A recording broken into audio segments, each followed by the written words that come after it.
May kakaibang nararamdaman na talaga ako tungkol dyan sa Santo Ninyong yan. Sa maniwala ka man o sa hindi anak, sila ang mga tunay na alagad ng demonyo. Sino ho yung naririnig kong humahagik kanina? Kwentong Takip Silim. Para sa mga mahilig sa mga kwentong aswang, subaybayan ang aming bagong channel, Sitio Pangil. Pasukin ang nakakakilabot na mundo ng mga aswang. Like and subscribe. Sitio Pangil.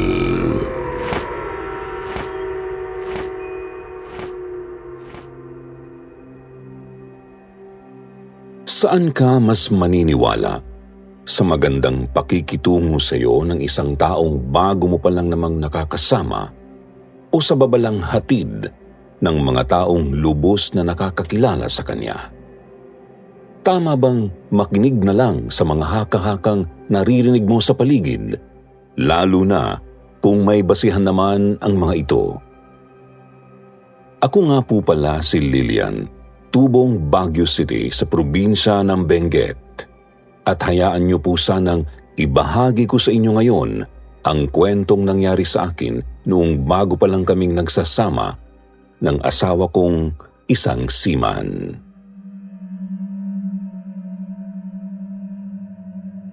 Pasado 8:00 ng gabi, nagtutupi ako ng damit sa loob ng dating kwarto ni Eric sa bahay ng mga magulang niya nang bigla siyang pumasok na nakatapis lang ng tuwalya. Basa pa ang kanyang buhok dahil katatapos niya lang maligo.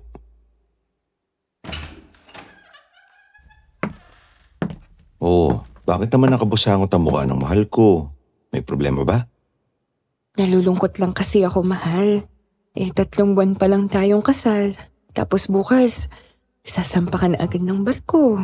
Tapos 2 taon pa bago ulit tayo magkita. Di ba pag-usapan naman natin to, mahal? Alam mo naman kailangan ko talagang gawin to para maipagawa natin yung dream house natin, di ba? Bago pa tayo magka-baby. Oo nga. Pero kailangan ba talagang dito mo ko iwan sa puder ng inay mo? Pwede naman sigurong doon na lang muna ako sa amin para tumira tapos... Mahal, ayoko. Alam mo naman kung anong sitwasyon meron dun sa inyo, di ba? Hindi ako makakampante kung alam ko makakasama mo yung madrasta mong nananakit sa'yo simula nung bata ka pa lang. Mas mapapanatag ang loob ko kung dito ka magsastay sa bahay kasama si nanay. Pero sa tingin mo ba, mahal, magkakasundo kami ni Nanay Teresa? Alam mo naman kasi sobrang seryoso niya. Kaya parang natatakot ako sa kanya. Natawa ang asawa kong si Eric sa sinabi ko sa kanya noon. Pagkatapos ay bigla niyang hinawakan ang magkabila kong kamay para panatagin ang loob ko. Mahal, alam kong hirap na hirap ka magtiwala dahil na rin sa ginawang pakikitungo sa'yo ng madrasta mo noon. Pero sana, bigyan mo ng chance na mas magkakilala kayo ni nanay. Sigurado naman ako magkakasundo kayong dalawa, lalo na't marami kayong mga pagkakatulad. Isa pa, patagal nang sabik na sabik si nanay na magkaroon ng anak na babae. Dahil nga 2 lang kami ni kuya na anak nila tatay, tapos pareho pa kaming barako. Kaya sana pagbigyan mo muna ako, okay? Bumuntong hininga na lang ako bago ako tumango noon bilang tugon kay Eric. Kahit na ang totoo, hindi pa rin ako sigurado sa desisyon niyang ito. Natatakot akong makisama sa nanay niya at hindi ko yun magawang itago. Buhat kasi nang dumating ang madrasta ko noon sa buhay namin ng papa ko, natakot at nahirapan na ulit akong magtiwala pa sa iba. Ang buong akala ko kasi noon sa pagdating ng madrasta ko ay magkakaroon na ulit ako ng isang taong tatayo bilang pangalawa kong ina. Pero hindi pala. Dahil sa una lang siya magaling. Wala pa nga siyang 1 taong naninirahan sa bahay namin ng papa ko noon, lumabas na agad ang tunay niyang pagkatao. Doon na niya ako sinimulang alipinin, abusuhin at pagmalupitan. Pero lingid yun sa kaalaman ng papa kong ng mga panahong yun ay nagtatrabaho rin sa ibang bansa bilang isang OFW. Tuloy hanggang sa pagtanda ko, dala-dala ko pa rin ang tromang tinamuko sa aking madrasta. Para yung isang bangungot na hindi maalis-alis sa isip ko, lalo pat kahit kailan, hindi naman ako nabigyang hustisya sa ginawa niya sa akin. Wala rin naman kasi akong ibang pinagsabihan tungkol doon bukod kay Eric. Yun din siguro ang dahilan kaya nahihirapan akong pagkatiwalaan ang biyenan ko. Lalo pat marami na rin akong naririnig noon tungkol sa kanya. Palaban daw kasi ang biyenan kong ito. Matapang pero napakarelihiyoso. O siya, halika na, matulog na tayo. I-off ko na tong lampshade, ha? Teka lang, mahal. Pwede bang takpan mo muna yung butas sa may pintuan? Nakikita ko kasi yung higaan ng rebulto ng Santo Niño dyan. Sa mini altar ni nanay sa tabi ng kwarto niya.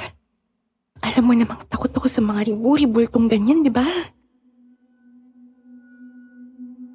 Itinuro ko kay Eric yung butas sa pintuan ng kwarto. Wala kasi yung doorknob noon dahil nasira at bukas pa raw ipaparepair ng biyenan ko sa boy nila na si Junie. Naku, mahal. Dapat sanayin mo ng sarili mong palagi mo nakikita yung santong yan.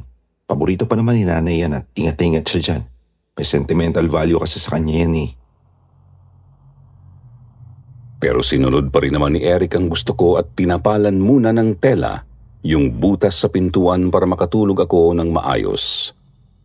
Sa totoo lang kasi hindi ko lang masabi sa kanya pero naiilang talaga ako sa masyadong pagiging relihiyoso ng nanay niya. Ganun din kasi yung madrasta ko, kaya nga lumaki at tumanda na lang ako na naniniwalang kung sino pa yung mga taong palasimba, sila pa yung may mga pinakamasasamang budhi at pag-uugali.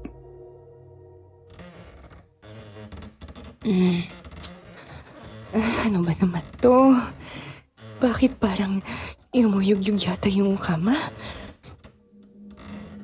Mga bandang hating gabi na noon, Sir Jupiter, nang bigla na lang akong maalimpungatan dahil naramdaman kong yumayanig ang hinihigaan namin ng mister ko. Sinubukan kong imulat ang isa kong mata para alamin kung bakit, pero talagang antok na antok ako ng mga sandaling yun.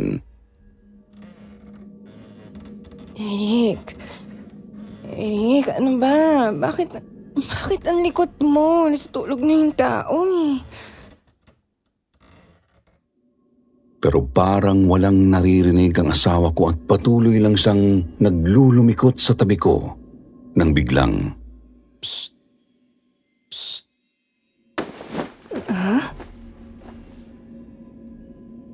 Sunod-sunod ang mga pagsitsit na narinig ko na siyang nagpabalikwas na sa akin bigla ng bangon. Nang lingunin ko si Eric sa tabi ko, tulog naman siya at hindi gumagalaw sa pwesto. Di tulad ng inaakala ko kanina. Naramdaman ko rin ang biglang pagtulo ng malamig na pawis ko sa noo. Pati na rin ang tila panunuyo ng lalamunan ko sa sobrang uhaw. Teka nga, binabangungot lang yata ako.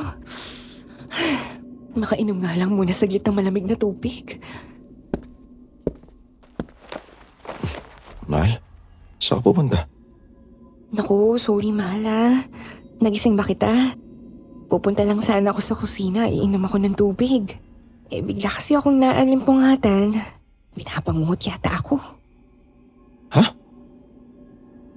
Bigla na lang bumalikwas si Eric dahil sa sinabi ko at gumuhit agad ang pag-aalala sa mukha niya. Kaya pala tagaktak yung pawis mo eh. Teka, ako na kukuha ng tubig. Dito ka na lang, hintayin mo ako. Hindi na hinintay pa ni Eric ang sagot ko at lumabas na siya ng kwarto para magtungo sa kusina.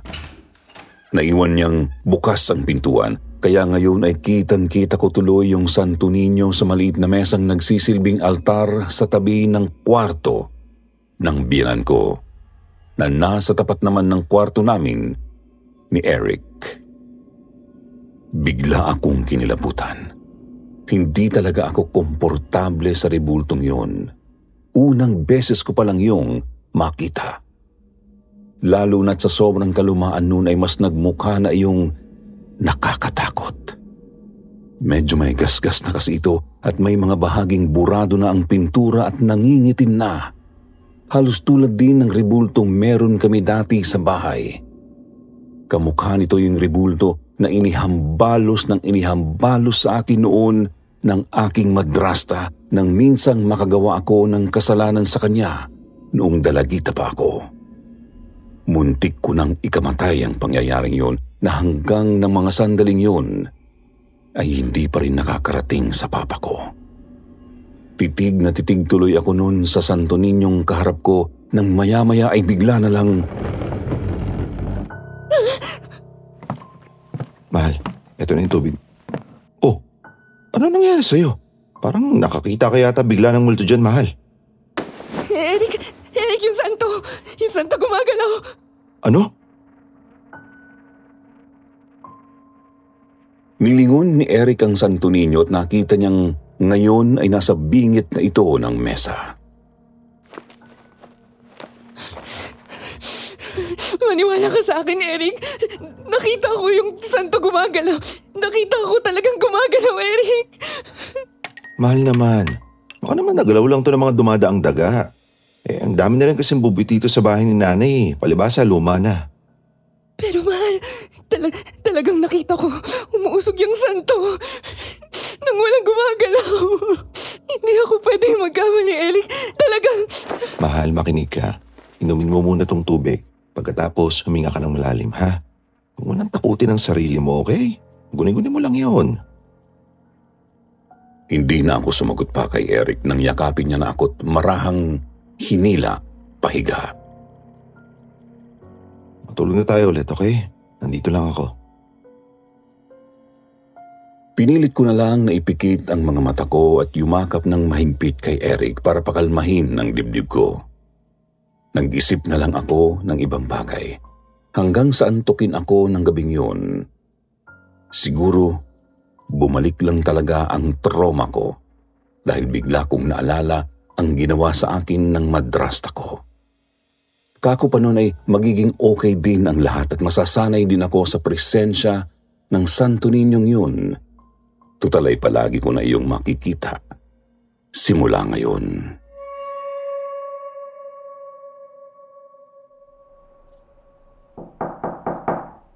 Sino yan? Lilian, anak. Ang Nanay Teresa ito. Kayo po pala, Nay. Pasok po kayo, bukas lang ho ang pinto. Ano, iha? Ayos ka lang ba? Simula nang umalis si Eric, halos hindi ka na nalabas ng kwarto. Hindi ka nagumagahan kanina. Oh, teka. Mukhang kanina ka pa umiiyak. Aba, namamagana yung mata mo. Pagpasok pa lang ni Nanay Teresa noon ng kwarto ay napansin agad nito ang namumugto kong mga mata dahil sa pag-iyak. Ilang araw pa lang ang nakakalipas noon buhat nang umalis si Eric para sumampana ng barko. Ilang araw na rin akong nangungulila noon sa asawa ko at wala akong magawa kundi ang umiyak na lang ng umiyak, araw man o gabi.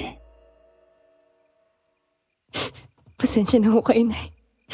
Nalulungkot lang ho talaga ako eh. Hindi ko talaga mapigil ang hindi maiyak.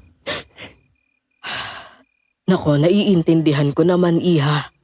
Alam kong mahirap talagang mawalay sa asawa, lalo na't kakakasal nyo lang ng anak ko. Pero hindi naman pwedeng magmumukmo ka na lang maghapon dito sa kwarto at baka naman masiraan ka ng bait dito.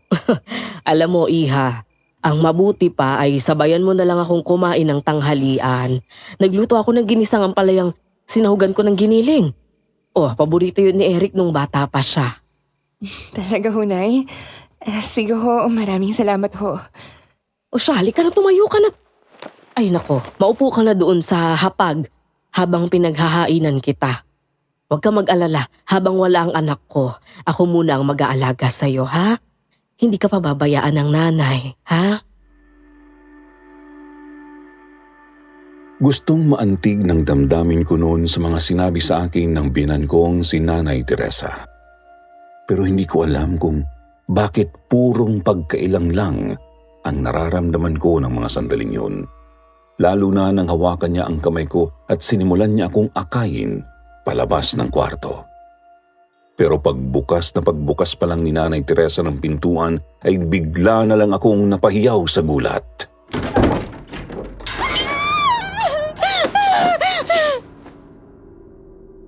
Tumambad sa harapan namin ang rebulto ng Santo Niño na nakatayo sa harapan ng kwarto.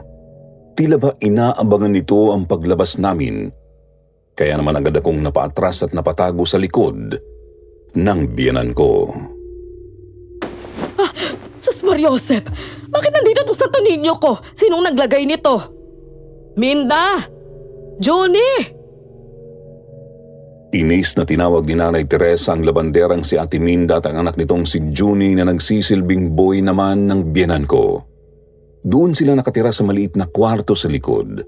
Hiwalay sa pinakabahay na iyon ng biyenan ko kaya hindi kami sama-sama sa iisang bubong. Ate Teresa, bakit ho? Aba, sino bang nag-alis ng Santo Niño sa altar ko? Para ilagay dito sa lapag. Sus Mariosep kayo, oo. Nagulat tuloy ng husto itong manugang ko. Naku, hindi ko ho alam ate. Naglalaba ho ako sa likod ng bahay eh. Si Junie naman ho, hindi ho ba't inutusan yung bumili ng doorknob? Na yung ilalagay ho dyan sa pintuan ng kwarto ni Eric? Ay, paano naman mapupunta yan dito kung walang naglagay? Ay nako, Ate, kayo lang naman ang nakita kong may hawak ng rebultong yan kanina eh. Hindi ba't nililinis niyo yan bago niyo puntahan si Lilian? Biglang nagsalubong ang mga kilay ni Nanay Teresa nang sabihin niyon sa kanya ni Ate Minda. ano ka mo? Ako? Ang ibig mo bang sabihin ako ang naglapag niyan dito sa sahig? Imposible namang mangyari yan. Halata ko agad na nagpipigil lang magalit ang biyenan ko dahil bigla siyang sumimangot. Hindi na lang din sumagot si Ate Minda at nagkibit balikat na lang bago ako saglit na sinulyapan. Sige na, buhatin mo na nga lang yan at ibalik mo na dyan sa ibabaw ng altar. Ingatan mo't baka masira. Alam mo namang antik na yung isang yan. Huwag niyo na uling papakialaman yan, ha? Ay, sige ho. O siya, sige na nga. Lilian, halikan at mananghalian na tayo. Masamang pinaghihintay ang pagkain. Nauna nang maglakad ang biyenan ko na halatang napikon talaga sa nangyari. Nilapitan ko naman si Ate Minda para humingi ng pasensya.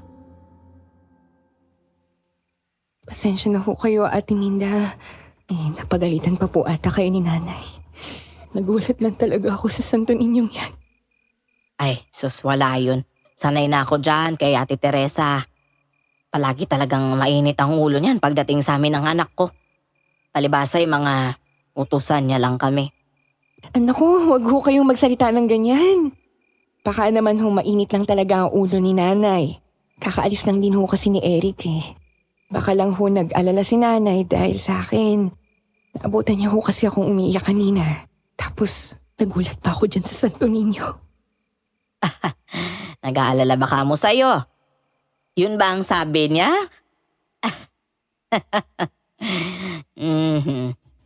Bakit ho kayo natatawa, Ate Minda? Napakunot bigla ang noo ko sa inasta ni Ate Minda. Ay, paano? Narinig ko kasi silang nagtatalo ni Eric nung madaling araw bago umalis yung asawa mo. Binanggit ni Eric na natatakot ka nga daw dyan sa Santo Niñong yan.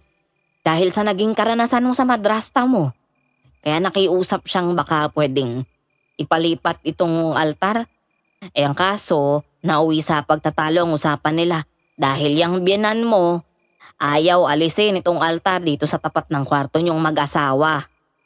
Abay, bahay niya raw ito. Kaya bakit daw siya ang kailangang makisama? Talaga ho? Sinabi ho ni Nanay yun? Nay,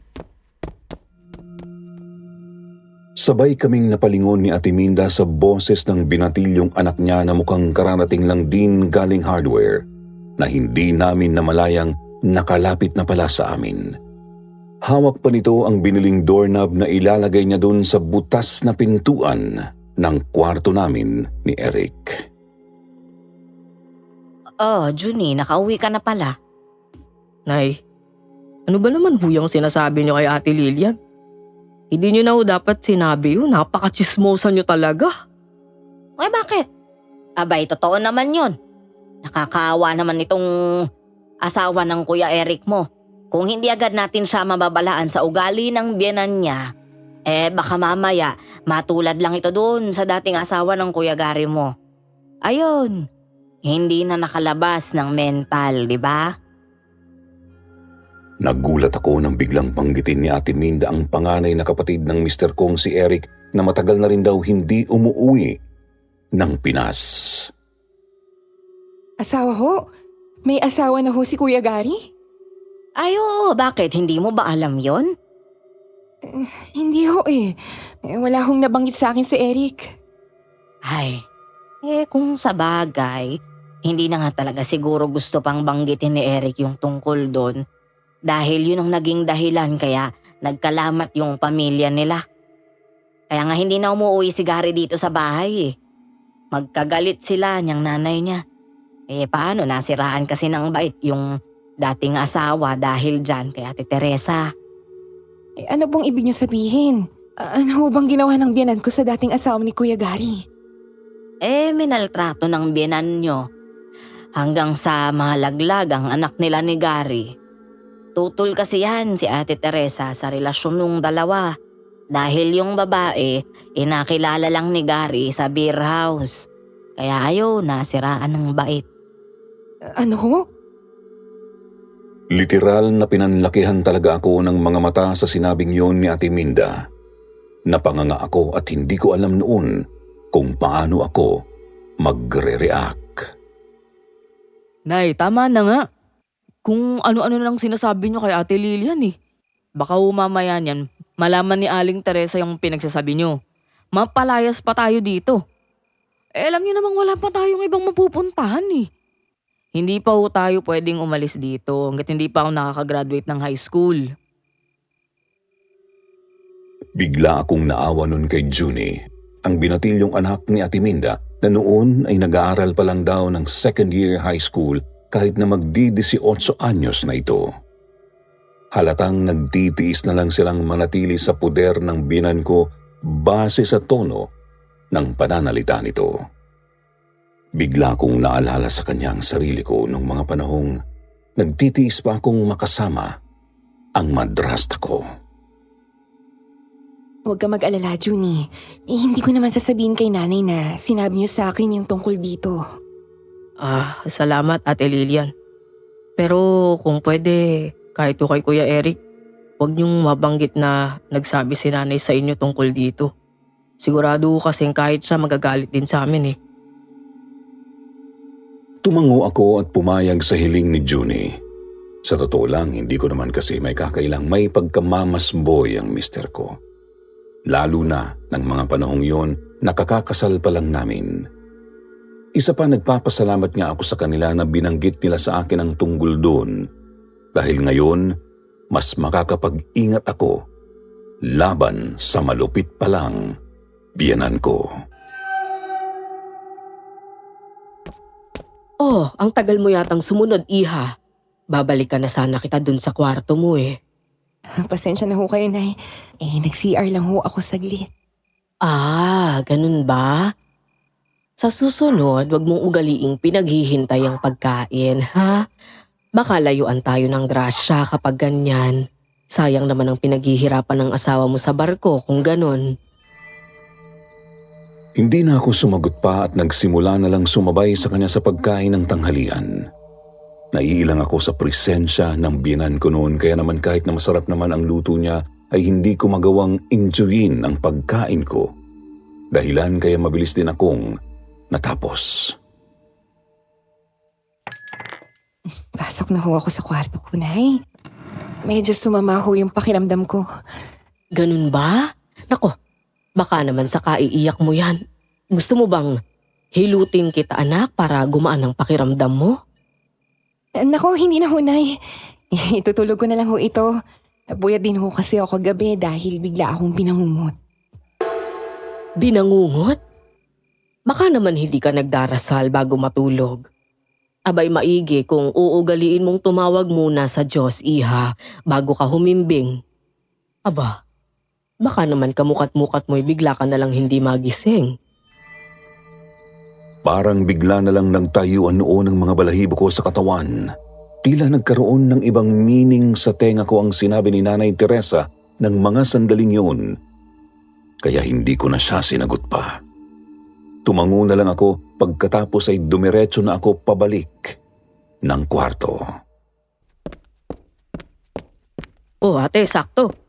Tapos na tong pagkakabit ko sa doorknob mo. Ayos na to. Maraming salamat, Junie, ah. Oh, ito, tanggapin mo. Inabutan ko si Junie ng 100 piso. Ang merienda mo. O kaya idagdag mo sa baon mo may klase na ata kayo bukas, di ba? Maraming salamat ho ate.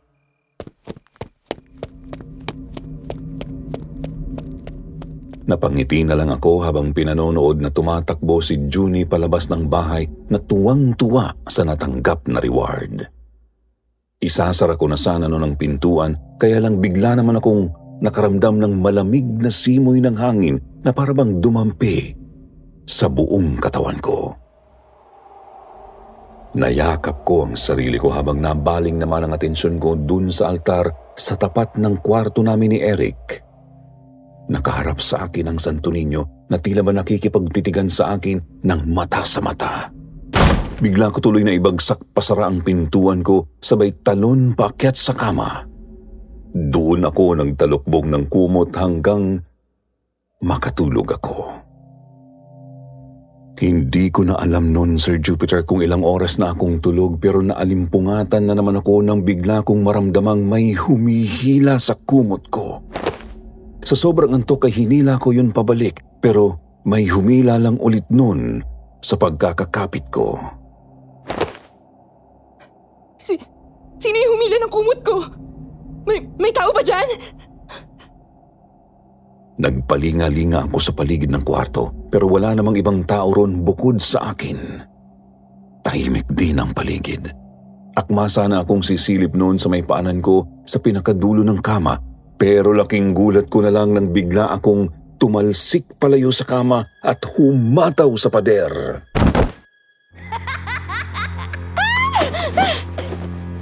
Sino yan? Aray ko!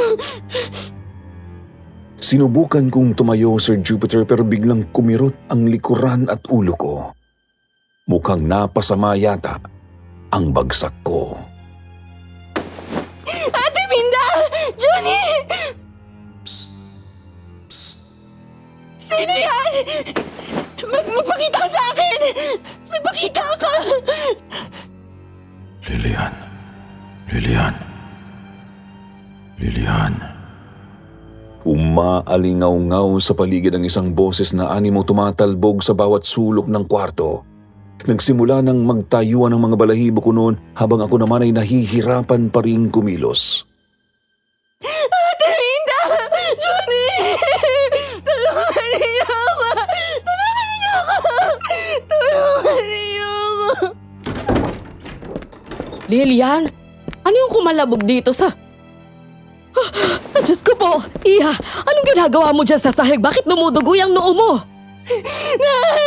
Nay, may nangagi sa akin sa kama. Ano ka mo? Sino? Paano mangyayari yun, anak? Ikaw lang naman na mag-isa rito. Umalis yung mag-ina, tayo lang ang nandito sa bahay. Sino ho yung naririnig kong humahagik kanina? Ay, hindi ko alam. Nasa kusina naman ako't nagluluto ako ng hapunan natin. Baka naman, binabangungot ka ulit, anak. Hindi ka na naman nagdasal, ano? Hindi ho kasi ho ako nung naririnig ko yung mga hagik-gik, Nay. Aray ko, yung likod ko, Nay. Ay, Diyos mio, Iha. Baka naman nasisiraan ka na ng bait dahil sa pagkabagok mo. Halika nga, dadalhin kita sa ospital. Bigla akong natigilan nang marinig kong binanggit ni Nanay Teresa noon ang tungkol sa pagkasira ng bait. Bumalik sa alaala ko ang ikinuwento sa akin ni Ate Minda kanina tungkol sa dating asawa ni Kuya Gary na ayon sa kanila ay nabaliw daw dahil kay Nanay Teresa. Nay, wag na ho. Anong huwag? Nakikita mo yan. Mukhang malaki ang sugat mo sa noo, anak. Kailangang matahi yan at baka mapano ka pa. Halika na't aakayin kita palabas. Pinilit akong buhatin ni Nanay Teresa patayo kaya wala na akong nagawa kundi ang magpatianod. Nanginginig ang mga tuhod ko pero pinilit kong maglakad hanggang sa makalabas kami ng kwarto. Siyang dating naman ng mag-inang kasambahay. Ay, Diyos ko, anong nangyari? Ate Lilian! Agad na tinakbo ni Junie ang pwesto ko para alalayan din ako. Oh, alalayan niyo si Lilian, Minda, Junie. Tatawag ako ng ambulansya para madala natin sa ospital. Kinuha ko ni Ate Minda mula sa pagkakaakay ni Nanay Teresa. Anong nangyari sa'yo, Lilian? Sinong nanakit sa'yo? Si Ate Teresa mo, no? Pero hindi ko nagawang sagutin ang tanong na yon ni Ate Minda dahil nahuli kong nakatitig sa akin si Nanay Teresa. Bigla kong nakaramdam ng takot sa paraan ng pagtitig na yon ng aking biyenan. Kaya nanahimik na lang ako.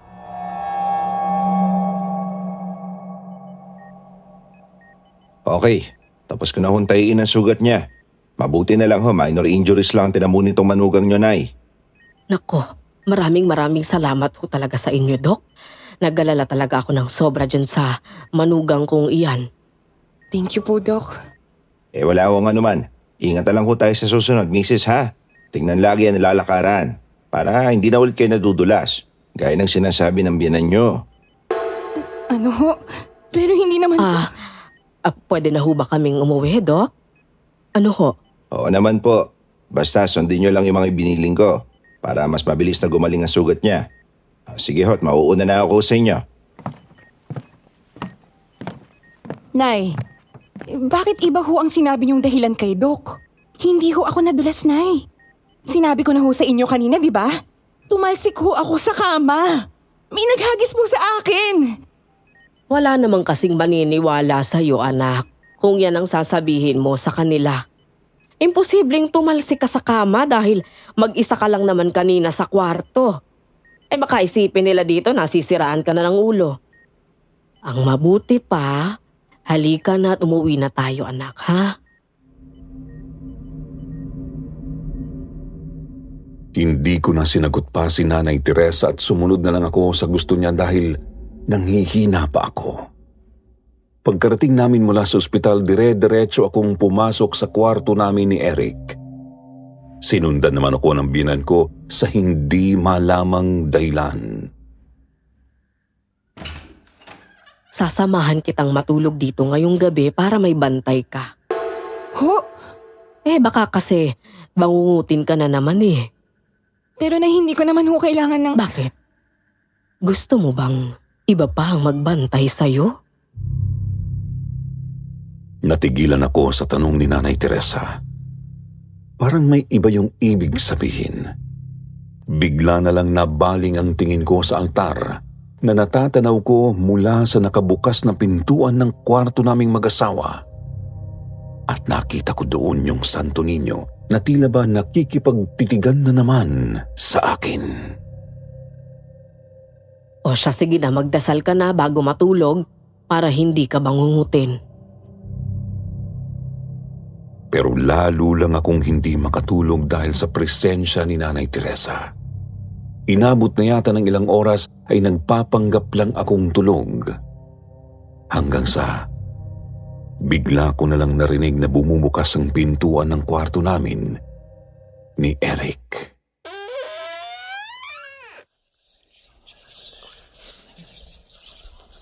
Huh? Anong ibinubulong ito ni Nanay? Ramdam kong may nakatayo noon sa tapat ng pintuan ko. kaya nagsimula na naman akong kilabutan. Pero hindi ko pa sana imumulat noon ang mga mata ko kung hindi ko lang naramdamang tila ba may malamig na bagay na humihipo sa hita ko. Sino yan? Doon na ako biglang napabalikwas ng bangon pero wala naman akong nakitang kahit sino sa paligid ko bukod kay nanay na nakasubsob sa kabilang gilid ko at tulog na tulog. Diyos ko, sino yung umahawak sa akin? Ibinaling ko ang tingin ko dun sa parte ng hita ko kung saan ko naramdaman yung malamig na bangkay. May bahid yun ng makapal na alikabok na naguhugis bakas ng kamay ng isang maliit na bata. Diyos ko, saan galing to? Hindi kaya. Isang hinala ang bigla na lang nabuo sa isip ko. Dahil doon ay unti-unti kong nilingon yung nakabukas na pintuan ng kwarto ko. At tinanaw mula roon ang altar kung saan nakalagay yung Santo Niño. Nandun pa rin na may Santo Niño ha. Ay, nako. Ano ba kasing pumapasok sa isip ko? At pinaghihinalaan ko tong Santo Niño na to na siyang humahawak sa akin. Pero sino naman kaya ang gagawa nun? Para akong baliw na kinakausap ang sarili ko habang titig na titig pa rin ako dun sa Santo Niño nang biglang...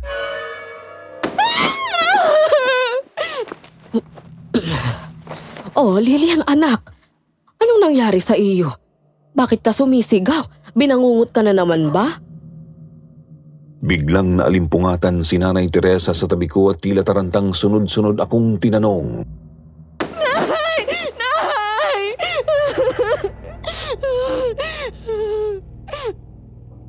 Bigla na lang ako nung napayakap sa biyenan ko habang nanginginig ng husto ang katawan. Anak, ano makasing nangyari? Magsabi ka, hindi yung umiiyak ka diyan. Natataranta na ako sa'yo eh. Na, yung Santo Niño! Oh, anong meron sa Santo Niño? Sinilip pa ni Nanay Teresa ang altar habang salubong ang kilay na nagtataka sa sinasabi ko. Nakita ko po yung santong yan. Bigla na lang po siyang lumingon. Ano? Lalong bumakas ang kalituhan sa mukha ni Nanay Teresa nang sabihin ko sa kanya ang nangyari. Umiiyak na ako noon. Nay, maniwala po kayo sa akin.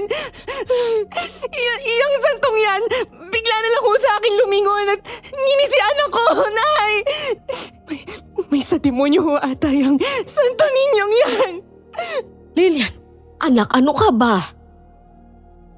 Bigla niya akong hinawakan sa braso. Huwag na huwag kang magsasalita ng masasamang bagay tungkol dyan sa Santo Niño. Hindi ka ba natatakot sa mga sinasabi mo? Anak, sagrado ang ribultong yan. Matagal ng pagmamay-ari yan ng pamilya namin. Kahit itanong mo pa sa asawa mo. Pero Nay... Alam mo, sa tingin ko, binabangungot ka lang, Lilian. Oh, sige na. Bumalik ka na lang ulit sa pagtulog. Bukas na bukas din ibabalik kita sa doktor, ha? Para maagapan na kung ano mang nangyayari sa iyo. Mukhang masyado ka lang naaapektuhan sa naging pag-alis ni Eric. Kaya kung ano-anong halusinasyon ang nangyayari sa iyo. Na hindi po ako nag-hallucinate. Alam ko yung nakita ko at hindi ako baliw. Wala naman akong sinabing ganun, anak. Ang akin lang... Eh, bakit ayaw niyo ho bang maniwala sa akin, ha? Anong gusto niyo na matulad din ako sa naging asawa ni Kuya Gary? Ano? Natigilan si Nanay Teresa sa sinabi ko. Kahit ako, nabigla din kung bakit ko nasabi yun. Nadulas ang dila ko dahil sa sobrang takot. Ay, paano mong nalaman ng... Sinabi ba sa'yo ni Eric ang tungkol dyan? Alam niyo, Nay, bukas na lang tayo mag-usap. Pagod na ho ako. Kung pwede lang ho, gusto kong mapag-isa. Ako na ang naunang lumabas ng kwarto. Nagtungo ako sa kusina at iniwan ko si Nanay Teresa doon na mukhang nagtataka at litong-lito sa mga sinabi ko. Pero alam kong nagmamaang-maangan lang siya.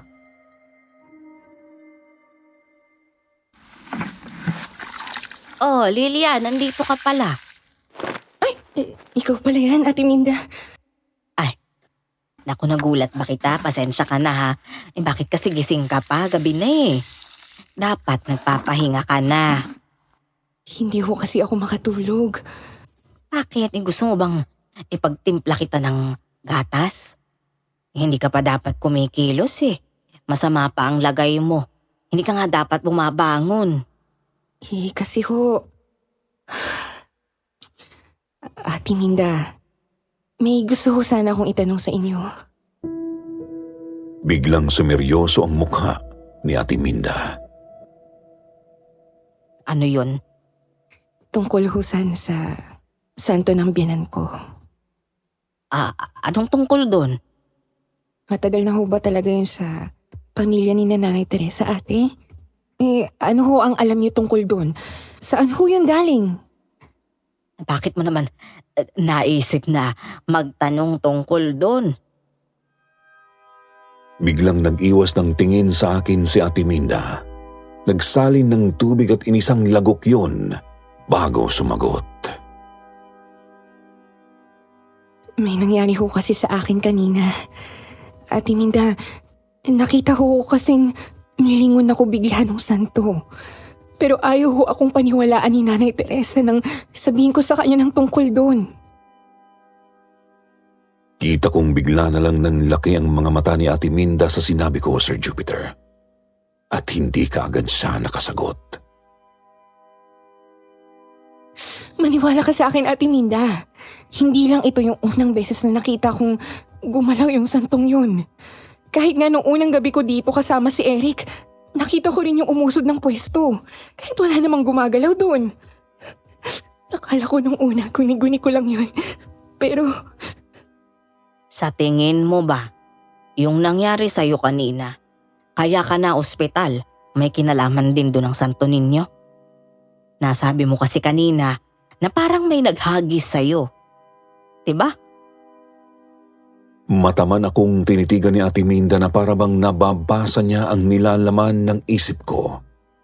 Kaya hindi na ako nagsinungaling pa sa kanya. opo, gano'n na nga po, ate.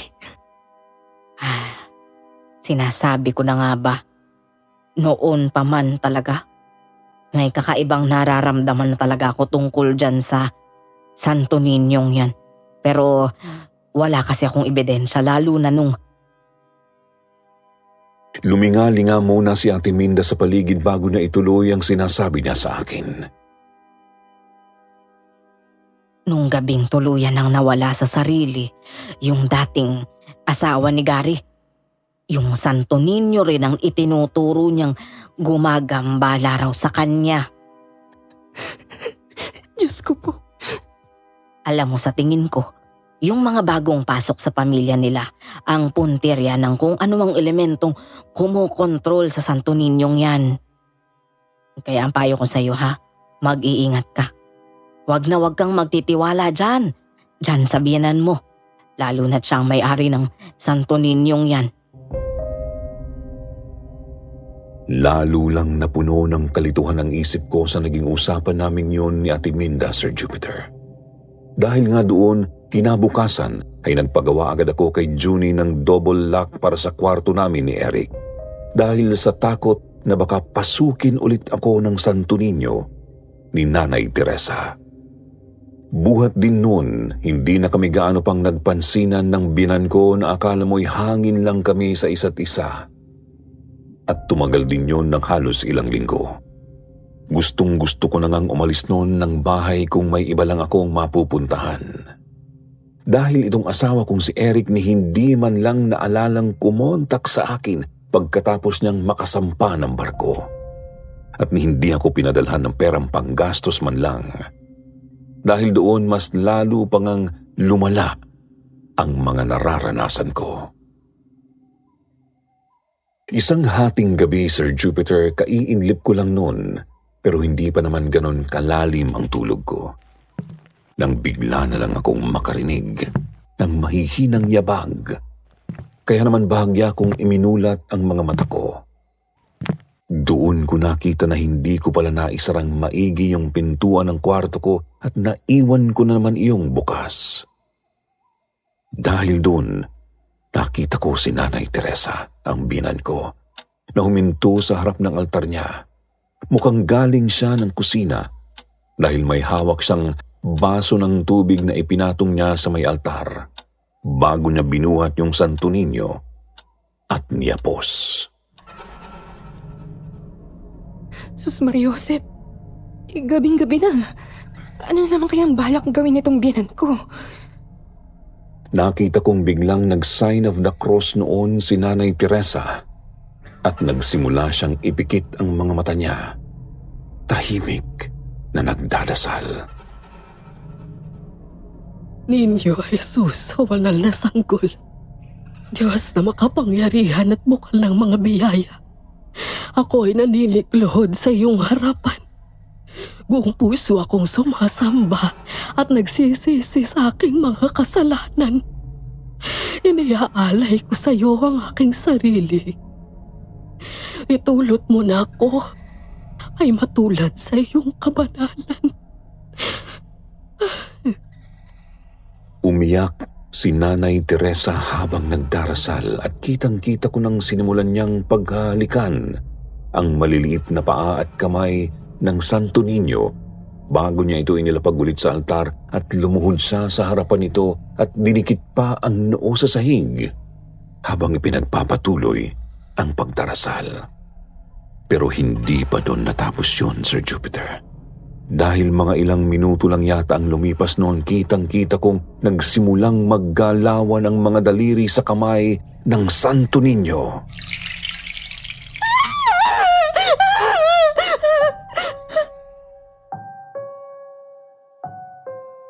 Napasigaw ako sa takot kaya bigla namang napatunghay si Nanay Teresa. Lilian, anak.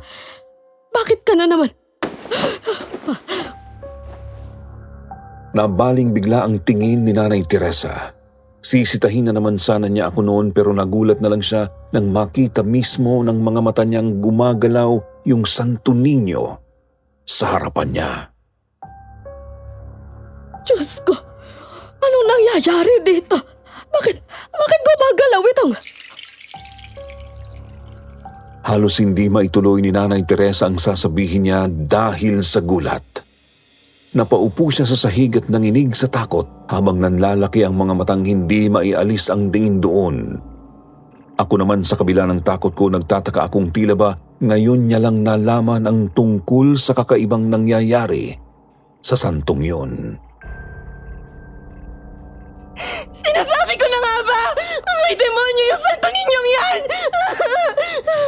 Hindi ko... Anak, wala akong alam, anak.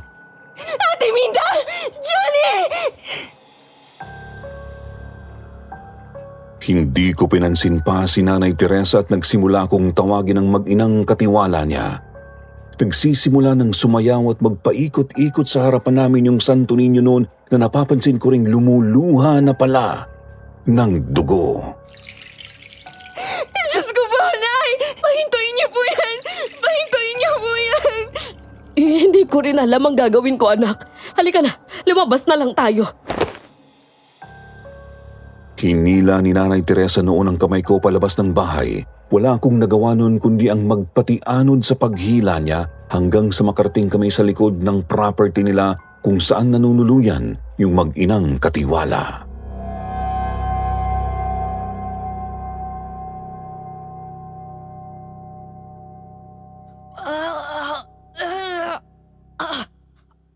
Tiisin mo, Juni boy. Tandaan mo, ito lang ang paraan natin para maibalik natin sa katinuan ng ate mo. Hindi ko na ako kaya, Nay.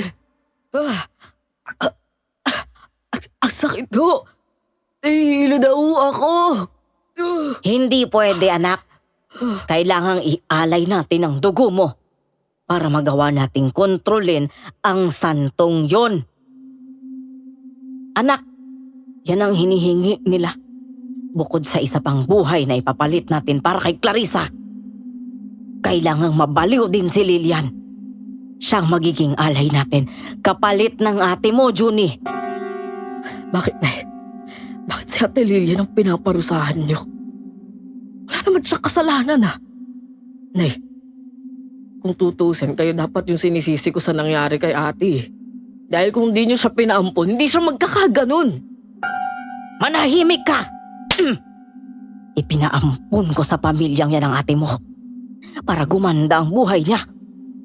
Batang pa ako nun. At iniwan ako ng walang hiya niyang ama. Kaya hindi ko alam kung paano ko siya bubuhayin. Kaya yun yung naisip kong paraan. Pero hindi ko akalaing magkakaganon ang buhay ng ate mo sa poder nila. Kung hindi lang sana hinadlangan ni Teresa yung relasyon ni Gary at Clarissa, ay buhay pa sana yung apo ko. Hindi sana nakuna ng ate mo. At hindi sana siya nabaliw. Anong sinasabi ni Ate Minda, Nay? Diyos ko, hindi ko alam. Hindi ko alam, anak. Pareho kaming nagkatinginan ng biyenan kong si Nanay Teresa. Dahil sa mga narinig naming usapan ng mag-inang Ate Minda at Junie. Halos mabuwal si Nanay sa pagkabigla. Sino si Clarissa, Nay? Siya yung dating asawa ng Kuya Gary mo, anak. Ang batang inampun ko't itinuring na sariling akin, pero sa huli, nakipagtanan sa panganay ko. Ano ho? Parang bigla na lang pong nanghina si Nanay Teresa noon habang may alaalang nanunumbalik sa isip niya. Kaya pala noon pa man, malapit na ang mag-inang yan kay Clarissa. Magkakadugo pala sila. Bakit ho, Nay? Hindi niyo rin ho ba alam kung anong tungkol doon? Hindi. Hindi ko alam, anak. Ni minsan ay hindi rin ako naghinala dahil malaki ang tiwala ko kay Minda. Pinatigil ko muna sa pagsasalita noon si Nanay Teresa, Sir Jupiter, at inaya ko siyang umalis muna sa lugar na yon dahil baka malaman pa ng mag-inang katiwala na alam na namin ang ginagawa nila. Nagpunta kami ni Nanay Teresa noon sa isang chapel kung saan madalas na magsimba ang biyenan ko. Doon ko ipinakwento sa kanya ang lahat. Napulot ko lang si Clarissa sa simbahan, anak. Sanggol pa lang siya nun. Habang si Minda, bago pa lang naninilbihan sa pamilya namin. 3 taon noon si Eric. Habang si Gary naman, 5 taong gulang na. At dahil wala pa kaming anak na babae, nagdesisyon kami ng asawa ko na ampunin si Clarissa. Alam po ba ito ni Eric, Nay? Hindi alam ng 2 anak ko na ampun lang ang bunso nilang kapatid. Pinalaki ko silang lahat na parang tunay na magkakadugo. Kahit na ang totoo, wala na akong kakayahang magsilang pa noon ng isa pang sanggol. Doon na nagsimulang bumunghalit ng iyak si Nanay sa harapan ko habang nagkikwento. Gustong-gusto ko noong magkaroon ng anak na babae. Pero dahil sa komplikasyong idinulot sa akin ng panganganak ko kay Eric, nawalan ako ng kakayahang magbuntis pa ulit. Kaya nga yung lola ko, inirigalo niya sa akin yung Santo Niñong yun. Dahil yun daw ang naging sandigan niya. Noong mga panahong nag-aasam silang magkaanak ng lolo ko. At hindi siya mabuntis-buntis. Pero buhat daw nang bumuo sila ng altar sa isang bahay. Sa kanilang bahay. Kung saan nila inilagay ang santong yan. Doon na nagkaroon ng katuparan ng kanilang hiling. Kaya nga ginawa ko rin ang ginawa nila. Hanggang sa dumating sa amin si Clarissa. Siya ang katuparan ng mga dasal ko. Ang buong akala ko noon, wala pang kamuwang-muwang si Gary. Akala ko, tulad ng kapatid niyang si Eric ay bunsong kapatid lang din ang tingin niya kay Clarissa. Pero nagkamali pala ako. Dahil nang sila ay magdalaga at magbinata na, doon na namin nagsimulang mahalata na tila nagbabago na rin ang turingan nila. Doon namin nalamang matagal na pala nilang alam na hindi sila magkadugo. Sir Jupiter, isinalaysay sa akin ng biyenan ko ang tungkol sa pagkakaroon ng lihim na relasyon ni Kuya Jerry at ng ampun niyang si Clarissa. Hanggang sa magdesisyon ng araw ang dalawang ito na magtanan at magsama bilang mag-asawa. Ilang taon din daw silang nagtago noon sa kanilang pamilya hanggang sa makausap ni Nanay Teresa, si Kuya Gary. Nakumbinsi ko si Gary na hiwalayan si Clarissa, anak. Dahil sa mata ng mga batas at tao, magkapatid sila. Sabay na silang lumaki, kaya hindi ko maatim na magkatuluyan sila. Humingi ng tawad sa akin si Gary at pagkatapos nun, lumayo siya at ng ibang bansa para iwanan na ng tuluyan si Clarissa. At dahil ho doon, nawala sa katinoan si Clarissa. Hindi pa yun ang pinakadahilan, anak. Wala kasi kaming kaalam-alam na ang mga panahong iniwan ni Gary si Clarissa, nagdadalang tao na pala siya. Hindi niya kinaya ang naging desisyon ni Gary at nagdulot iyon ng matinding depresyon sa kanya. Kaya nakunan siya. Doon na siya nagsimulang mawala sa sarili.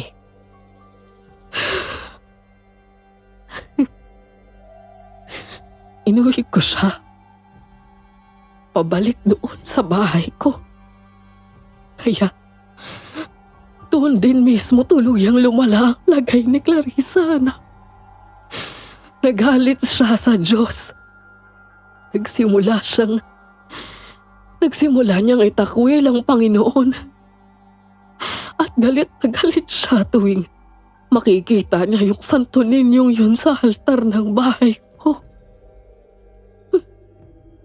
Palagi siyang nagwawala. Sinasaktan niya noon ang sarili niya.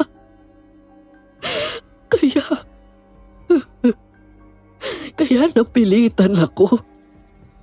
Nahiga po siya sa isang kwarto.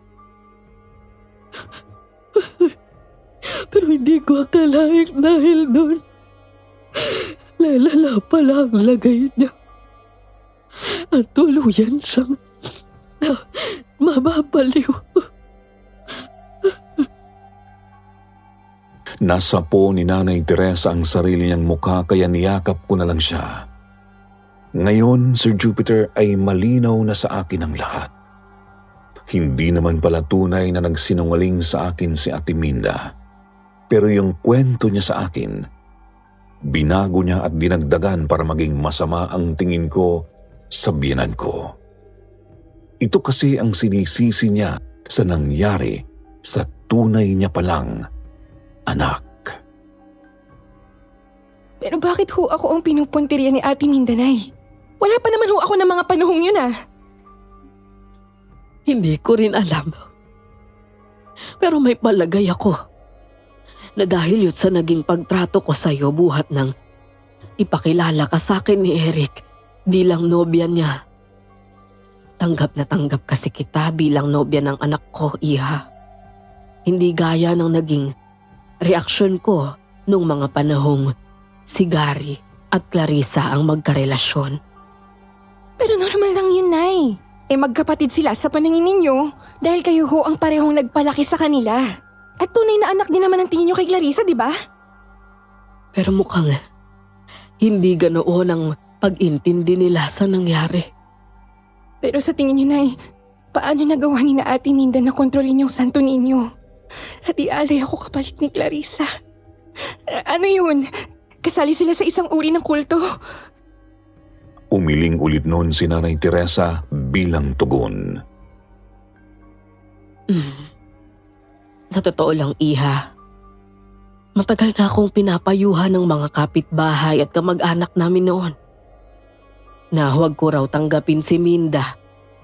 Usap-usapan na kasi noon sa lugar namin na may lahi raw silang mangkukulam at mambabarang. Sumasamba rin daw sila sa demonyo. Ayon pa sa iba. Pero hindi ako naniwala. Naawa kasi ako sa kanya noon. Kaya sa kabila ng lahat, tinanggap ko siya ng buong buo. Bigla akong nakaramdam noon ng pagsisisi dahil nahusgahan ko ang binan ko at nakinig ako sa mga paninira sa kanya ni Ate Minda. Alam kong malaking pagkakamali yun kahit pa sabihing hirap akong magtiwala dahil sa ginawa sa akin ng madrasta ko. Kaya humingi ako ng tawad noon sa biyanan ko. Doon na kami sa chapel na yon nang palipas ng gabi, Sir Jupiter, at kinabukasan nagsama kami ng pastor pag-uwi namin ng bahay.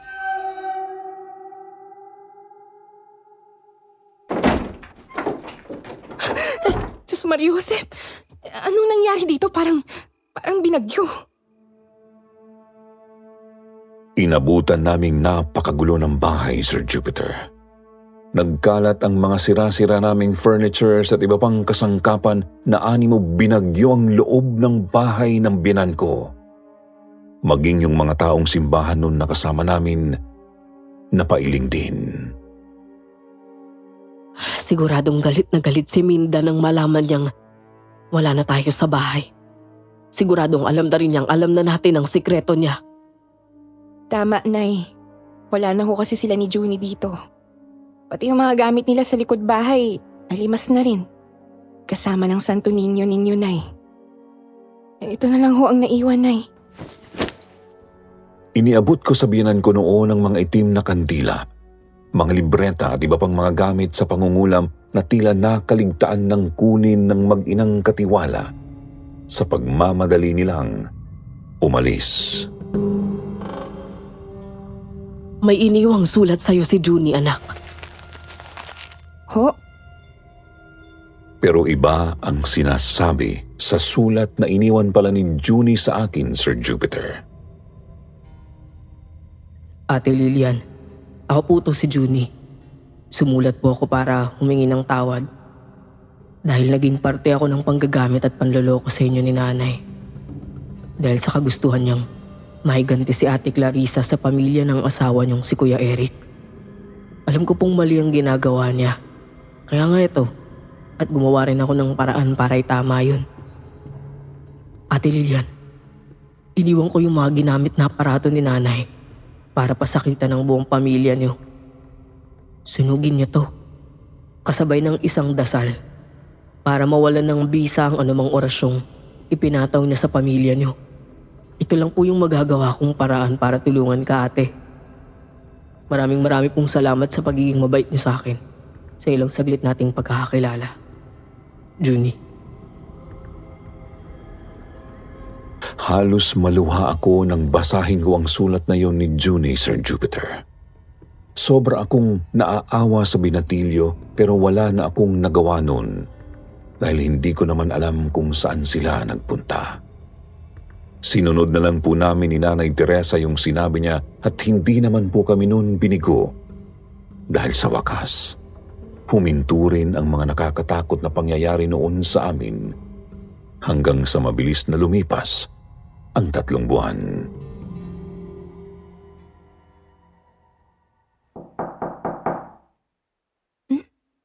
Alas 10 na ng gabi.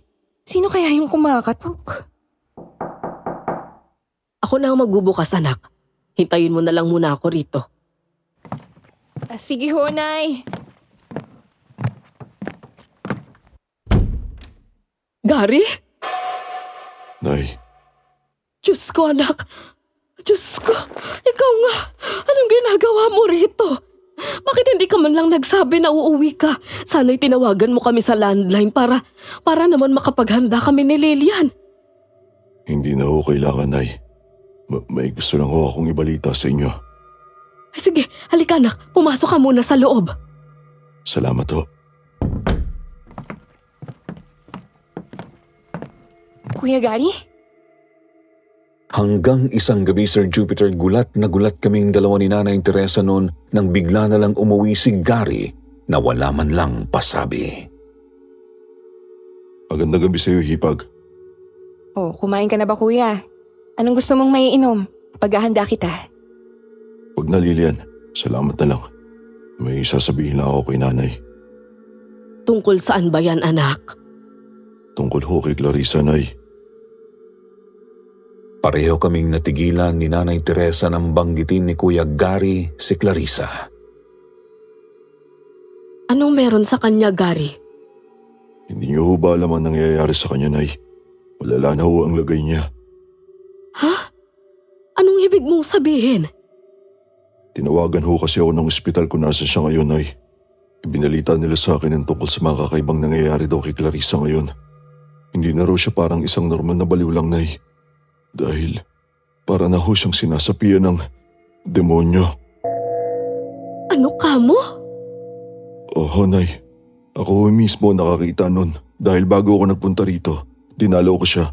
Nasaksihan ho mismo ng dalawang mata ko, Nay, na hindi nga siya normal. Paano hindi normal, kuya?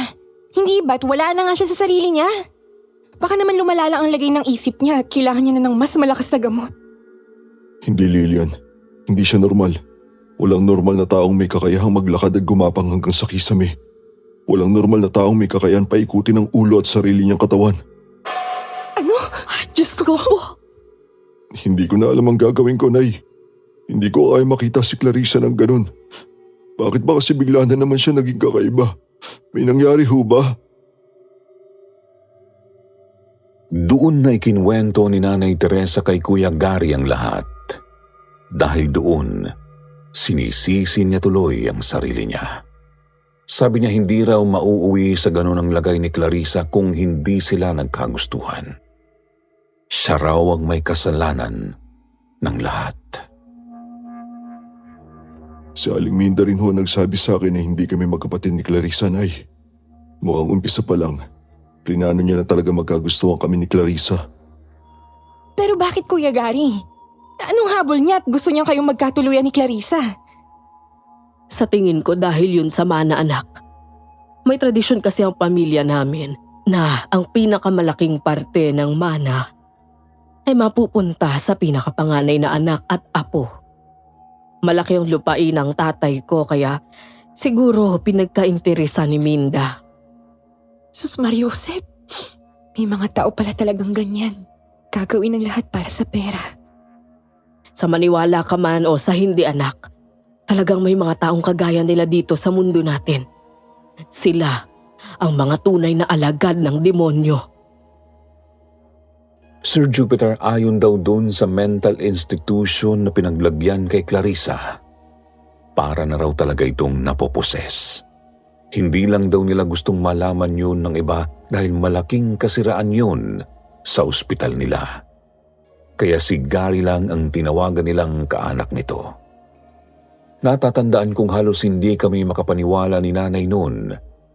Kaya nga napilitan kaming puntahan mismo si Clarissa kinabukasan para masaksihan namin kung totoo ba ang sinasabi ni Kuya Gary.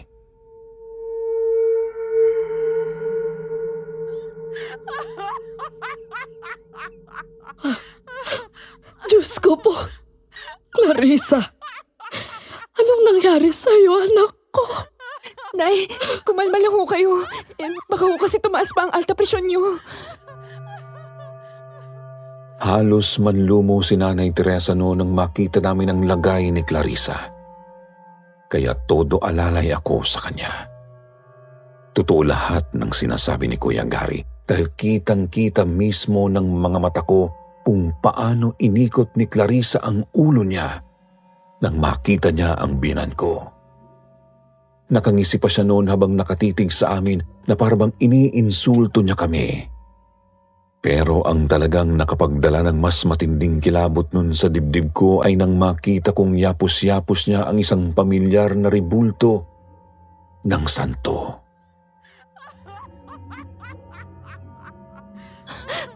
Diyos ko po.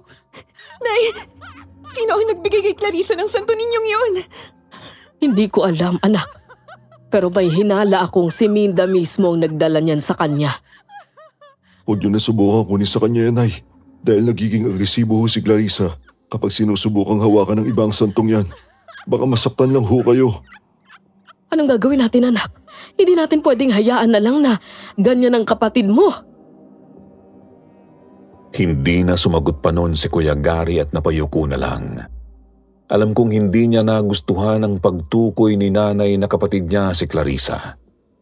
Kaya naman bago pa may mabuong tensyon sa pagitan nila, ako na ang bumali ng usapan. Nay, subukan na ho nating lumapit kay Pastor. Ipatingin ho natin sa kanila si Clarissa. Tama ka. Bukas na bukas din babalik tayo rito. Halika na, samahan mo muna akong magsimba. Ipagdasal natin ang kaluluwa ni Clarissa. Pero hindi na po namin natupad pa ang anumang plano namin, Sir Jupiter, dahil noong gabing yun pa lang, isang masamang balita na naman ang dala ni Kuya Gary nang muli siyang dumalaw sa amin.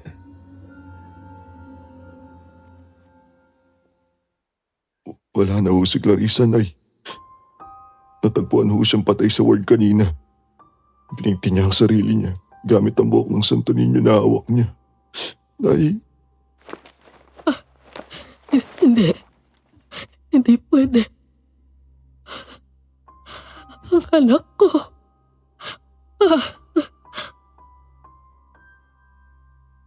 Napuno ng paghihinagpis ang buong bahay namin ng gabing yun. Bagamat tahimik lang noon si Kuya Gary, alam kong nasasaktan pa rin siya dahil tulo ng tulo noon ang luha sa mga mata niya. Hindi namin ibinurol si Clarissa sa bahay ng biyanan ko dahil na rin sa takot na muli itong magparamdam dahil sa uri ng naging pagkamatay niya. Umupa kami noon ng isang area sa funeral home na siya ring nag-asikaso sa bangkay niya at doon namin ilinaos ang kanyang burol. Umuwi din po si Eric noon para makiluksa sa amin. ano nang gagawin natin ngayon dito sa Santo Niñong to, Nay? Isusurrender ko yan sa pastor namin, anak. Total, siya ang tumingin sa kaso ni Clarissa.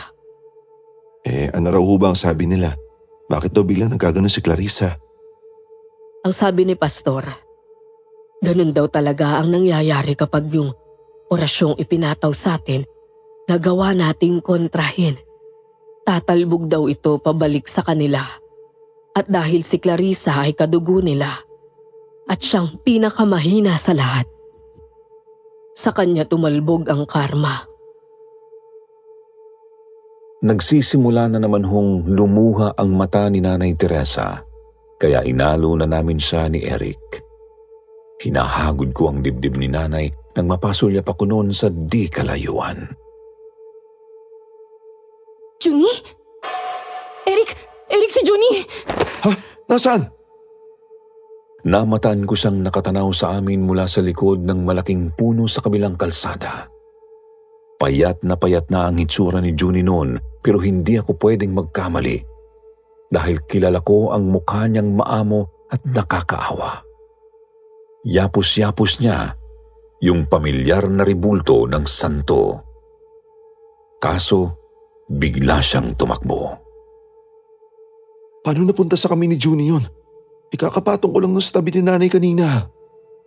Kaya pala, parang may naramdaman akong gumagalaw sa tabi ko. Kinilabutan ako sa sinabi ni Nanay.